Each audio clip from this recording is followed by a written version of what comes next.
올해는 이제 2017년이 거의 끝나가는데요.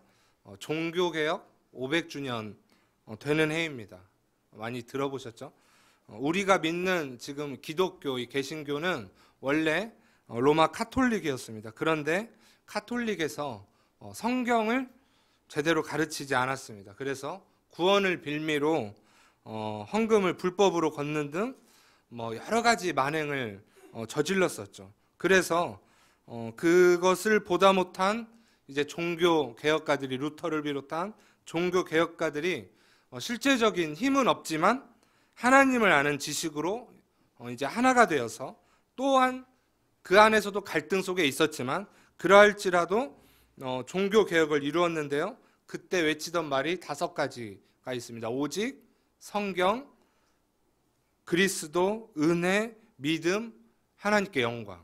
이렇게 5가지를 외치면서 교회를 새롭게 세워갔고, 그래서 교회는 말씀과 성찬과 권징, 이것이 있을 때 교회라 칭하여 우리에게까지 왔습니다. 그래서 이 교회가 수많은 피들을 흘리면서 전해지고 세워지고 전해지고 세워지고 이렇게 된 것입니다. 그래서 그런데 여러분, 잠깐 원고가 좀 그랬는데 이제 종교개혁가들이 이렇게 수많은 핍박과 또는 고난과 그런 것을 다 이겨내고 이렇게 교회를 세워간 것입니다. 그리고 그 후배들, 우리의 신앙의 선배들 모두가 그 교회를 세우려면 핍박하는 자가 있고, 그러면 그런 고난과 핍박을 이겨내면서 했는데, 여러분, 그럼 우리는 어떠한 거? 혹시 누가 지금 우리가 핍박 속에 있지는 않지 않습니까? 그런데 누가 이 기독교 진리, 교회 자체를 핍박한다면 어떻게 하시겠습니까? 이 종교적인 고난의 때가 우리에게 온다면 우리는 어떻게 할까요? 그러면 우리는 이 교회를 지켜야 합니까? 아니면 안전을 선택해야 되는지, 그것이 우리의 의문입니다. 여러분, 그런데 그렇다면 우리의 그 신앙의 선배들은, 종교개혁가 뿐만 아니라 우리 바로 윗대 신앙의 선배들은 어떻게 하면서, 이렇게까지 하면서 이 성경과 예수 그리스도, 이 복음을, 교회를 지켰을까? 그 당시 1세기 이후에 종교개혁 당시에 교회 탄압은 정말로 대단했습니다. 그 당시에 1000명 정도의 순교자가 나왔다고 합니다. 물론 1세기 이후에 순교자는 1000명보다 훨씬 더 많았지만 그 순교의 정신은 아마 다를 것입니다.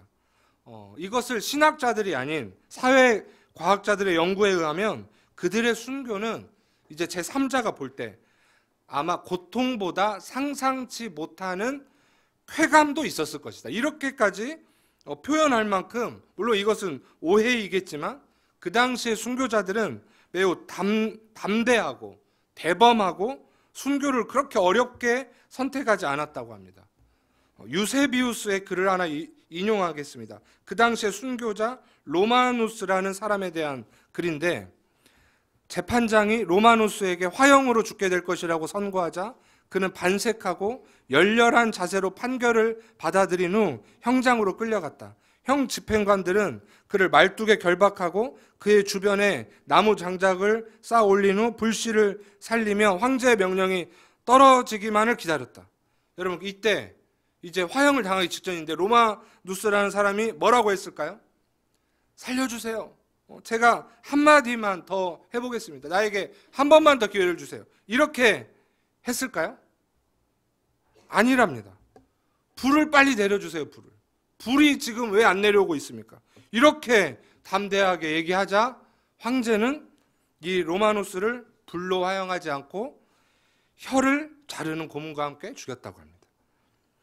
이러한 순교는 그 당시에 실제 기독교를 매우 부흥케 만들었고, 그러니까 그 모습을 바라보는 이제 신앙인들은 이 순교를 더욱더 우리에게 합리적으로 받아들일 수밖에 없었다는 것입니다. 왜냐하면 복음의 진보가 정말로 이 순교, 이것을 도구로 하여 사용되어짐이 눈앞에 증명되기 때문입니다. 물론 이제 지금은 이러한 순교의 시대는 지나갔을 것입니다. 자, 그런데 이러한 우리 신앙의 선배들을 보면 우리 지금 현재 도시에 우리에게 결여된 것이 분명히 있습니다. 우리는 우리의 힘듦과 우리의 고난을 그것을 받아들이는 그러한 모습 가운데 어떠한 방식으로 이것을 풀어나가야 될지에 대해서 너무나 힘들어하는 것입니다. 그러니까 이 신앙의 유산이 우리 선배들이 우리에게 남겨준 이 복음의 진보가 된 이 신앙의 유산이 우리에게는 어울리지 않고 계속적으로 이 기독교는 세상과 닮아가려고 몸부림을 치는 것입니다. 여러분, 그 순교자들이 그 고난을 핍박을 이겨내는 그 신앙의 선배들이 무슨 백으로, 무슨 믿음으로 순교를 했을까요? 고난을 이겨냈을까요? 아니면 그 마가다락방에서 그 예수님의 제자들이 그 예수님의 말만 믿고 하늘로 올라간 예수님의 말만 믿고 성령을 기다릴 때 어떠한 마음으로 기도했을까요? 여러분, 그것을 한번 상상해 보십시오. 무엇으로 그들이 버텼냐는 것입니다. 눈에 보이는 현실적인 고난이 있을지라도 여러분, 분명한 것은 그 모든 일들 가운데, 역사 가운데 성령께서 분명히 일하고 계셨다는 것을 믿으시기 바랍니다. 여러분, 우리에게 인간적인 노력으로의 고난을 이겨내보려는 것이 많을 뿐이지, 여러분, 성령께서는 절대 우리 모든 삶 가운데 일을 멈추지 않는 줄 믿으시기 바랍니다. 혹시 2017년에 많이 힘드셨던 분 계신가요?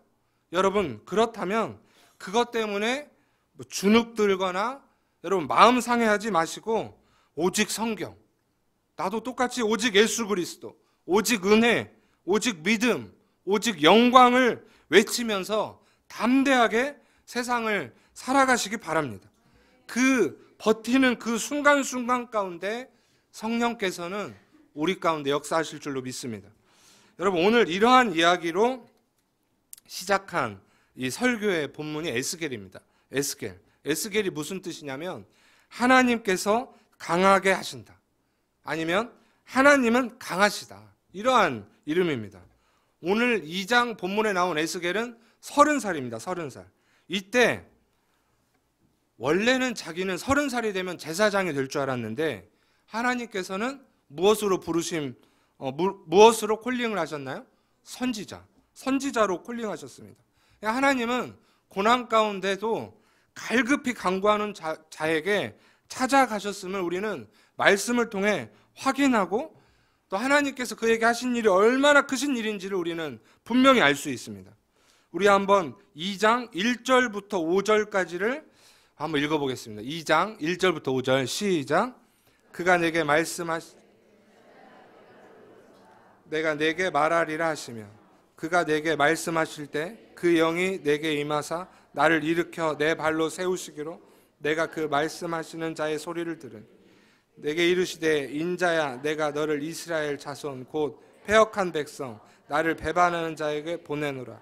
그들과 이 조상들이 내게 범죄하여 오늘까지 이르렀나니 이 자손 얼굴이 뻔뻔하고 마음이 굳은 자니라. 내가 너를 그들에게 보내노니 너는 그들에게 이르기를 주 여호와의 말씀이 이러하시다 하라. 그들은 패역한 족속이라. 그들이 듣든지 아니 듣든지 그들 가운데 선지자가 있음을 알지니라. 아멘. 자, 여러분, 이 말을 기억하십시오. 바람은 뭐라고요? 멈추지 않습니다. 멈추지. 무슨 바람입니까? 살랑살랑 산들 바람이 아니라 성령께서 일으키시는 역사의 바람입니다. 여러분, 에스겔은 무너진 청년입니다. 꿈이 완전히 산산조각난 청년입니다. 왜냐하면 그의 나라가 망했습니다. 바벨론이 남유다를 1차 침략했을 때 에스겔이 18살쯤 되었다고 했습니다. 그때 우리가 아는 1차 포로를 끌어가는 일들이 있었습니다. 다니엘과 세 친구, 이런 많은 지도자들이 바벨론으로 끌고 갔습니다.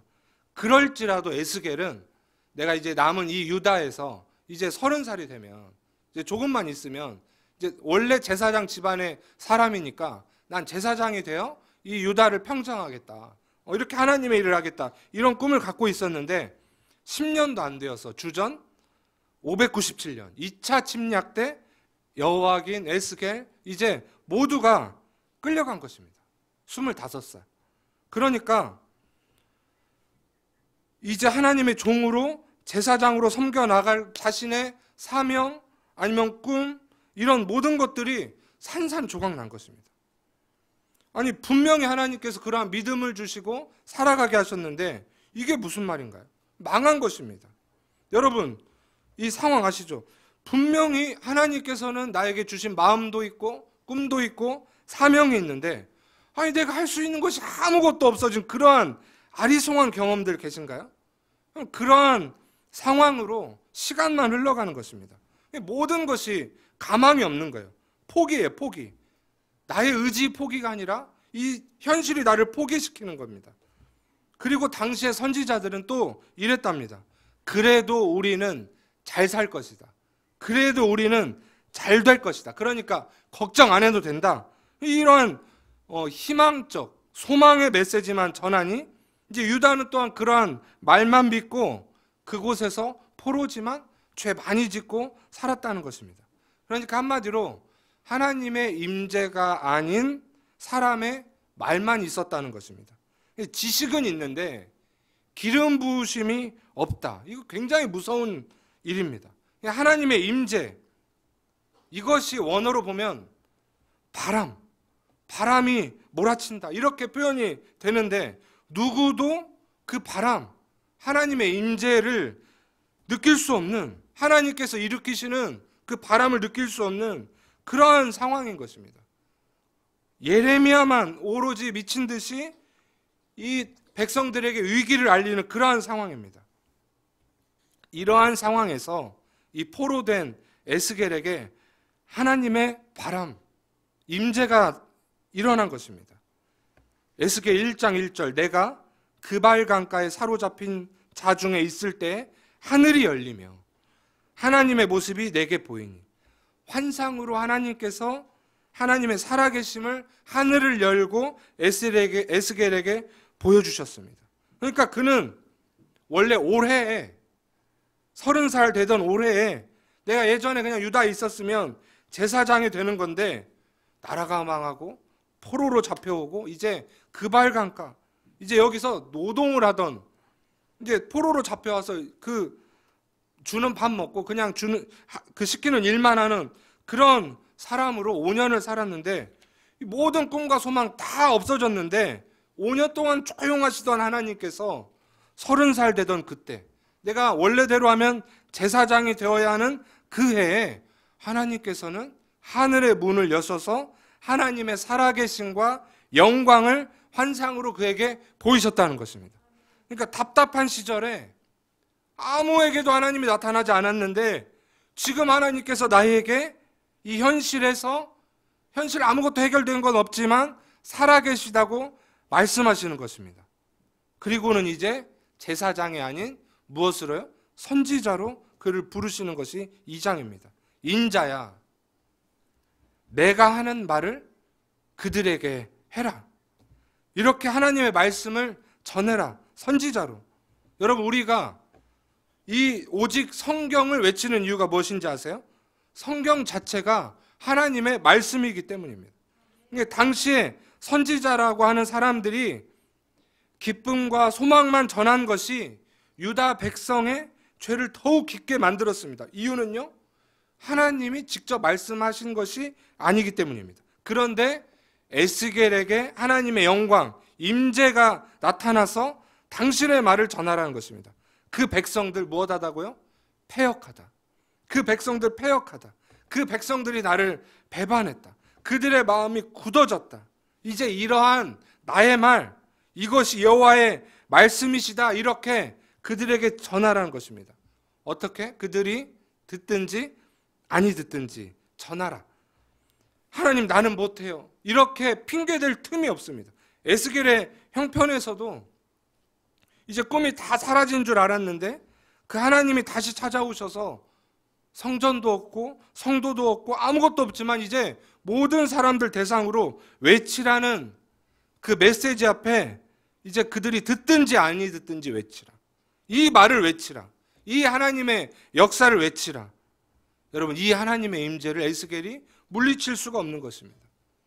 로마서 1장 18절에 보면 하나님의 진노가 불의로 진리를 막는 사람들의 모든 경건하지 않음과 불의에 대하여 하늘로부터 나타나나니 이는 하나님을 알만한 것이 그들 속에 보임이라. 하나님께서 이를 그들에게 보이셨느니라. 창세로부터 그의 보이지 아니하는 것들 곧 그의 영원하신 능력과 신성이 그가 만드신 만물에 분명히 보여 알려졌나니 그러므로 그들이 핑계하지 못할지니라. 하나님이 이 말씀을 하시는 것이죠. 무슨 말인가요? 하나님의 살아계심과 그분의 영광을 인정하는 것에 대하여 절대적으로 누구도 핑계하지 못할 만큼 하나님이 이미 그들에게 보이셨다는 것입니다. 무엇이 증명합니까? 저 하늘이 있고 바다가 있고 저 산이 있고 풀이 있고 모든 인간의 생명들이 있는 한 그 누구도 이 세상을 창조하신 하나님을 부인할 수 없는데 그들이 패역하였다. 그래서 그러한 인간들을 향해 하늘 문을 여시고 말씀을 시작하신 분이 하나님이시며 본문의 에스겔에게 오늘 그 말씀이 들려졌습니다. 여러분 혹시 하나님의 뜻인지 나의 뜻인지 고민하는 분 계시죠? 아니면 하나님께서 이 현실을 왜 이렇게 만드시는지 이해가 안 가시는 분 계신가요? 여러분, 하나님이 혹시 안 계시거나 하나님이 오해하셨다거나 안 보고 계신 것이 아닙니다. 하나님은 살아서 역사하고 계시고 지금도 나의 말과 우리의 생각과 모든 것들을 보고 계십니다. 역사하고 계십니다. 단지 우리의 죄악이 그분의 일을 스톱하게 만든 것 뿐입니다. 다시 말해서 하나님의 일을, 그 하나님의 생각과 말씀을 청종하여 일할 사람이 없다는 것입니다. 없었다는 것입니다. 그런 나머지 이 성령의 사역이나 자연스러운 이 부흥의 바람, 이러한 부분이 안 나타난다는 생각을 할 수 있으나 여러분, 그렇지 않음을 믿으시기 바랍니다. 그래서 하나님은 에스겔에게 향하여 무엇이라고 말씀합니까? 그들이 듣든지 아니 듣든지. 원어로 보면 그들이 안 들어도 너는 말해라. 아니면 그들이 듣기를 싫어하거나 그들이 듣기를 중단해버리거나 그것에 핑계를 대거나 그들이 이 말을 무슨 말인지 모른다고 하거나 그럴지라도 그들에게 말해라. 왜냐하면 그들은 이미 패역하여 이 말이 아니고서는 그들이 구원의 길로 인도될 수 없는 백성이니 그들에게 이 말을 해야만 한다는 그 말을 전하는 것입니다. 선지자는 그들의 비유를 맞추는 것이 아니라 이 말씀이 하나님의 말씀이라고 하는 것을 전하는 것이 그들의 사명이요 그들의 삶의 목적인 줄 믿으시기 바랍니다. 여러분, 그러니까 이 하나님께서 일으키시는 성령의 역사, 하나님의 임재, 이 역사의 바람은 절대 멈추지 않고 온 나라가 망했어도, 온 백성이 포로로 잡혀갔어도 예레미야, 에스겔, 다니엘, 이 모든 선지자를 통하여 실수 없이 전달되었다는 것을 믿으시기 바랍니다. 사람이 사람의 지혜로 하나님의 말씀에 물타고 세상과 흔들어 섞어서 보기도 좋게 듣기도 좋게 만들 때 하나님은 분명히 침묵하십니다. 여러분, 그러나 그분의 침묵 또한 우리가 하나님을 바라보고 있다면 하나님의 의미심장한 음성으로 들어야 할 줄로 믿습니다. 하나님께서 일으키시는 그 역사의 바람이 절대 멈추지 않는다는 것을 믿으시고 그것 가운데 귀를 기울이시는 저와 여러분 되기를 진심으로 축원합니다. 그럼 나머지 6절부터 10절까지를 우리 한번 다 함께 읽어보겠습니다. 6절부터 10절 시작. 인자야 너는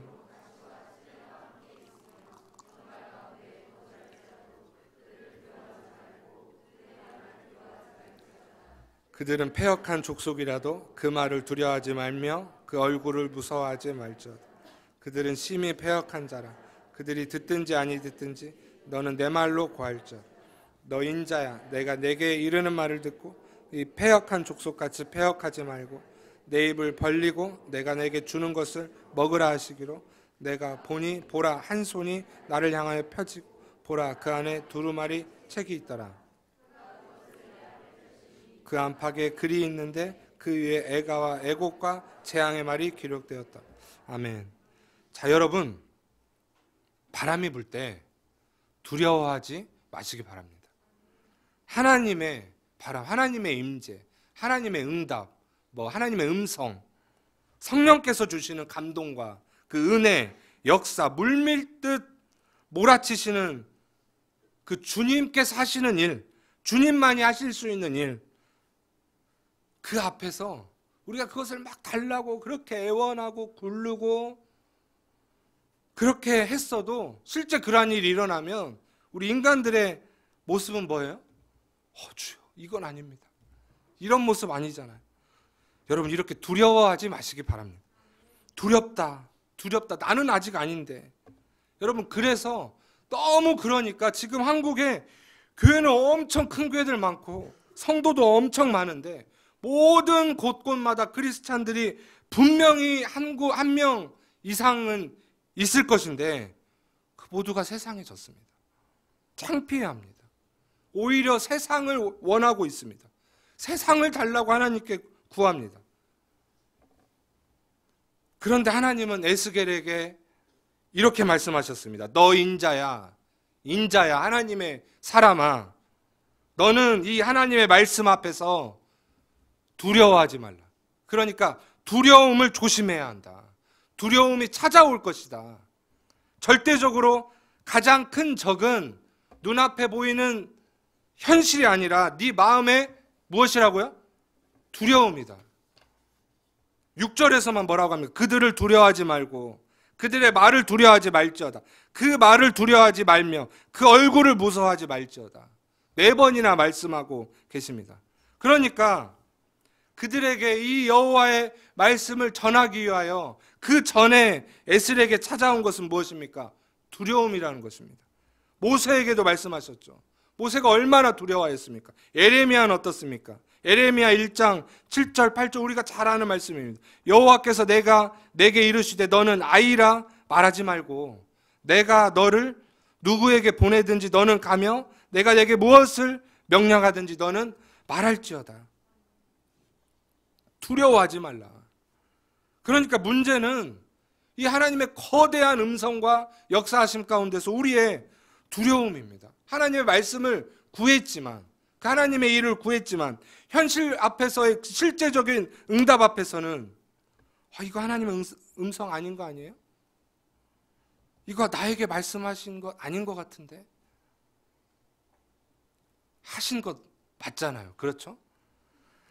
저는 신대원 들어가기 전에 그 학교 이제 준비하고 사회생활을 내려놔야 되는 상황에 있어서 아무래도 헷갈리는 거예요. 이거 정말 하나님께서 말씀하셨나?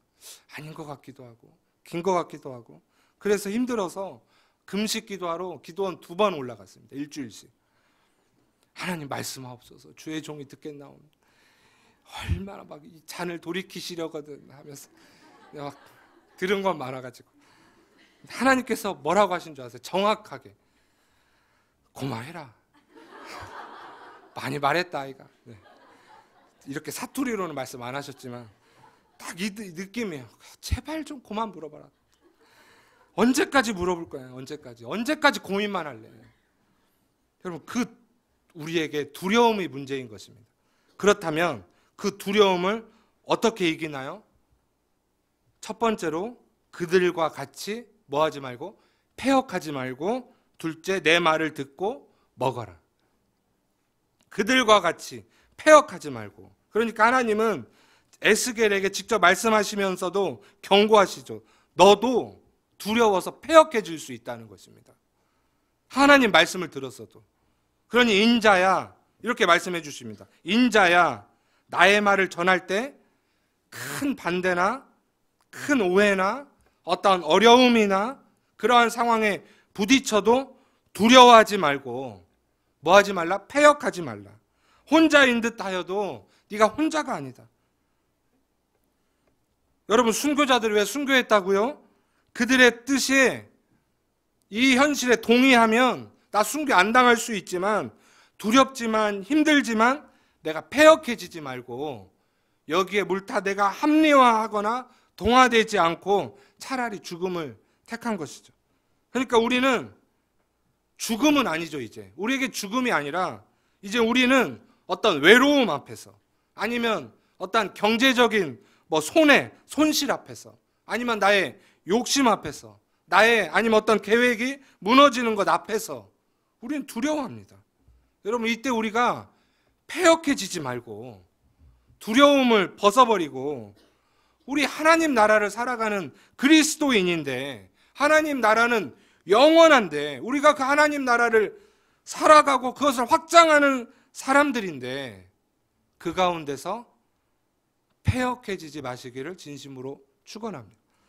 그럼 그것을 어떻게 이룬다고요? 내 입을 벌리고 내가 내게 주는 것을 먹으라. 에레미야에게도 똑같이 말씀하셨죠. 너는 이 말씀과 먹으라. 어떻게 먹나요? 혼연일체가 되어라. 이 말씀과 하나가 되어라. 그러니까 이 말씀은 하나님께서 에스겔에게 환상으로 보여주신 말씀이지만, 이것을 현실에 대입한다면 말씀과 네가 알기만 하지 말고 혼연일체가 되어라. 그러면 할 수 있다는 것입니다. 신약에서는 뭐라고 했습니까? 이러한 일을 하는 곳이 어디인가요? 선지자가 없잖아요. 어디인가요? 교회입니다. 교회. 이 교회. 그래서 사도행전 2장 41절에 베드로 설교 후에 그 말을 받은 사람들은 무엇을 받으매? 세례를 받으매. 우리가 어찌할꼬 떨며 말씀 앞에서 그 신도의 수가 3,000이나 더하더라. 이 유대인들이, 예수님을 십자가에 못 박은 유대인들이 그 말씀 앞에서 반응한 것입니다. 우리가 어찌할꼬 하며. 그러니 교회가 어떻게 형성되었나요? 사도들의 말씀을 받아 두려워 떨며, 그 말씀에 이렇게 선포되어지는 말씀이, 그것에 두려워 떨며 그 말씀 가운데 기사와 표적이 나타나고 그것이 교회가 되었습니다. 여러분, 사도 바울이 무엇으로 사역하였습니까? 자기의 능력? 아니죠. 자기의 능력 다 배설물로 여기고 무엇으로 사역하였어요? 하나님의 말씀, 예수 그리스도의 복음, 오직 그 복음으로, 오직 성경으로, 오직 은혜, 오직 하나님께 영광, 이것으로 사역한 줄로 믿습니다. 여호수아 1장 8, 9절에 뭐라고 되어 있습니까? 우리 한번 다 함께 읽어보겠습니다. 시작. 이 율법책을 내 입에서 떠나지 말게 하며 주야로 그것을 묵상하며 그 안에 기록된 대로 다 지켜 행하라. 그리하면 내 길이 평탄하게 될 것이며 내가 형통하리라. 내가 내게 명령한 것이 아니냐. 강하고 담대하라. 두려워하지 말며 놀라지 말라. 내가 어디로 가든지 내 하나님 여호와가 너와 함께 하느니라 하시니라. 하나님의 말씀은 창세기부터 요한계시록까지 모두 같은 말씀을 하고 계십니다. 여러분, 우리가 많이 힘이 듭니다. 힘이. 사회가 발전할수록 우리 신앙은 더욱더 힘이 듭니다. 왜냐하면 우리는 헷갈립니다. 신앙생활에 힘이 안 든 사람이 없습니다. 왜인가요? 부인할 수 없는 것은 두렵고, 하나님의 음성이 두렵고, 세상을 버리는 것이 두렵고, 그 두려움을 이길 힘이 무엇인지 모르는 것입니다. 그럼 그 답이 오늘 나와 있습니다. 말씀입니다. 말씀을 먹어라. 그러니까 말씀을 우리가 설명을 아무리 잘하는 사람이라도 그것으로 끝나는 것이 아닙니다. 그 두려움이 있습니다. 말씀을 아무리 잘 외운다 해도 그것으로 끝나는 것이 아닙니다. 그 말씀을 먹으라는 것입니다. 그러니까 깊은 기도 가운데, 그 가운데 말씀이 어우러지는 아마 그러한 상황입니다. 그러니까 이 일을 하는 사람이 구약에서는 선지자요, 신약에서는 누구입니까? 교회입니다. 교회. 그 교회 성도. 교회는 이것을 위한 공동체입니다. 그러니까 종교개혁가들이 무엇을 외쳤습니까? 오직 성경입니다. 우리는 무엇을 해야 됩니까? 하나님의 말씀을 먹어야 됩니다. 직접 안 들려주시나요? 성경에 있습니다. 좀 우리가 그러니까 이 성경을 이제 좀 읽어야 됩니다. 읽고 막 쓰고 막 읽고 쓰고 내년에 2018년도에 막 읽고 쓰고 엄청 많이 할 것 같은 막 느낌이 듭니다. 막 읽고 쓰고 하다 보면 막 답답하면 막 먹겠죠, 막 이거를. 여러분 깊은 그 주님의 세계에 얼마나 놀라운 일들이 많은지 모릅니다. 느끼고 싶지 않으세요? 세상의 즐거움은 말할 것도 없고 어떤 지식 가운데 충만한 것보다 더 뛰어난 것이 이 깊고 깊은 영적인 세계입니다. 무궁무진합니다. 이 말씀과 혼연일체가 내가 되어가는 것입니다. 그러면 내 손해가 영광으로 나타나고 나의 헌신이 기쁨으로 나타나고 그 옛날에 순교자들이 선교사님들이 왜 고난을 핍박을 참으며 그것을 합리화까지 하면서 복음을 전했는지 여러분 우리에게 깨달아질 줄로 믿습니다. 몇 년 전에 다시 교회를 회복시키려는 영국의 젊은 목회자를 만나 이야기를 나눈 적이 있습니다. 그들이 바라보는 한국교회에 대한 경고였습니다. 한국교회는, 한국의 목회자들은 복음을 모르지 않냐, 복음을. 기도 많이 하는데. 근데 왜 그러냐고. 복음보다 당신들은 신경 쓰는 것이 너무 많다는 것입니다. 예수 그리스도, 십자가, 부활, 이것보다, 생명보다 신경 쓰는 것이 너무 많으니 아마 영국보다 더 빨리 쇠퇴할 것이라고 그들이 단언했습니다. 저는 충격받았습니다. 마음에 새겨질 수밖에 없습니다. 여러분 우리가 이러한 상황입니다. 세상에서 우리를 이렇게 보고 있습니다. 그러면 우리는 무엇을 해야 되나요? 말씀을 먹는 일에 나가야 될 줄로 믿습니다. 세상을 다스리기 위하여 이제는 정말 본질 가운데로 나가야 되는 겁니다. 이 시대에 선지자는 없어도 그 일을 하는 것이 우리 교회입니다. 우리가 이 일에 주일마다 선포되는 말씀을 그냥 하찮게 생각하지 말고 각 부서에 선포되어지는 말씀을 하찮게 여기지 말고 그것 가운데 우리가 빠져들어야 됩니다. 영국 속담에 바람이 불지 않으면 노를 저어가자, 이러한 말이 있습니다. 무슨 말인가요? 생각해 보십시오. 바람이 불지 않는다면, 아니면 나에게 바람이 안 느껴진다면 어떻게 해야 됩니까? 노를 저어가야죠. 노를. 배를 타고 가다가. 그러면 바람을 만납니다. 바람. 그러니까 바람이 안 부는 것이 아니고 불고 있었던 곳으로 내가 가는 것이죠. 노를 누가 젓습니까? 혼자 젓나요? 아닙니다. 노를 혼자 젓다가는 큰일 납니다. 아니면 노를 젓는데 다른 방향으로 서로 저으면 배는 흔들립니다. 우리는, 한국교회는 지금 바람을 못 느끼고 있다고 지금 세상에서 이야기하고 있습니다. 지식은 있는데, 신학은 있는데 성령님의 역사하심이 안 나타나고 지금 세상에서 그래서 우리에게 그것을 알려주고 있습니다. 그러면 우리는 지금 이 배를 어떻게 져야 되나요? 함께 한 마음으로 이 말씀 앞에서 선포되어지는 말씀과 혼연일체가 되어서 우리가 노를 저어야 합니다. 이것에 우리가 열정을 다해야 됩니다. 그러면 바람이 느껴질 줄로 믿습니다. 바람을 느끼는 자들을 따라가는 것입니다. 그러면 우리가 사명을 회복하고 교회의 능력이 이것이라고 우리가 담대하게 선포하게 될 줄로 믿습니다. 왜 이렇게까지 해야 되나요? 누가복음 10장 2절 이르시되 추수할 것은 많되 일꾼이 적으니 그러므로 추수하는 주인에게 청하여 추수할 일꾼들을 보내주소서 하라. 여러분 우리 이 핑계 저 핑계 힘들어요. 어려워요. 모두에게 그런 말할 수 있는 자격이 있으나